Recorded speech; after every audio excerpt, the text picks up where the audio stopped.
আমরা আমাদের বেবি শ্রেয়াস আহমেদের জন্য বাড়িতেই পুষ্টি তৈরি করছি। ইতোমধ্যে উপাদানগুলো একটা পাত্রে নেওয়া হয়েছে। আপনাদেরকে দেখাই কি কি উপাদান এখানে আছে।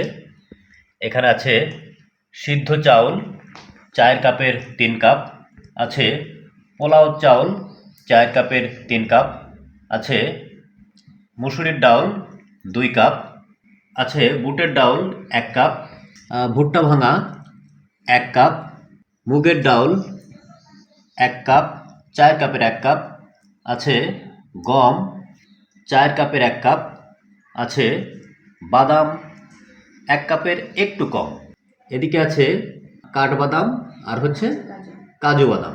এই উপাদানগুলো এখন একত্রে মিক্সড করা হবে, তারপর ধুয়ে রোদে শুকানো হবে। আমাদের শ্রেয়াসের বয়স আজকে 7 মাস। তো 7 মাসে আমরা ওকে পুষ্টি খাওয়ানো শুরু করব, যে কারণে আমরা শুরু করেছি বাড়িতেই পুষ্টি তৈরির প্রক্রিয়া।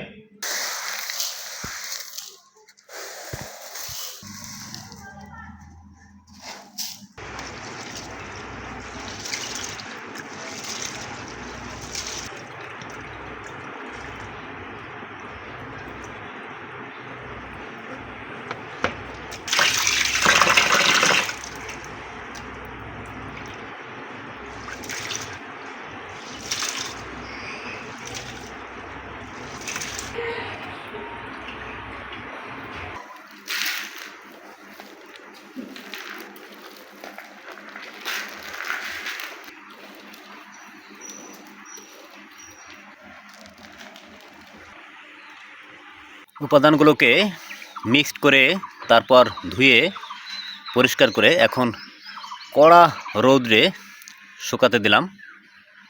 রৌদ্রে শুকানোর পর এখন চুলোয় এগুলো ভাজতে হবে।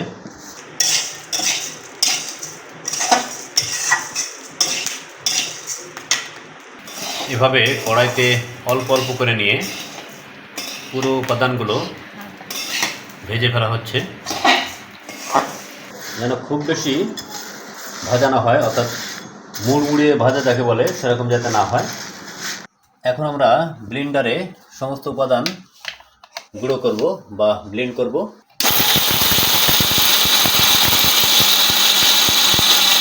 হয়ে গেল শ্রেয়াস বাবার জন্যে বাড়িতেই পুষ্টি তৈরি। এই খাবারটা ওর জন্য প্রথম আমরা ওকে অল্প পরিমাণে রান্না করে আগে খাওয়াবো, তারপর যদি ভালো খায় এবং কোনো বিরূপ প্রতিক্রিয়া দেখা না দেয় তাহলে পরিমাণ বাড়াবো। রান্না ছাড়াও অল্প অল্প পরিমাণে তার মুখে দিয়ে খাওয়ানোর চেষ্টা করব। তো সেই ভিডিও আপনারা দেখতে পারবেন।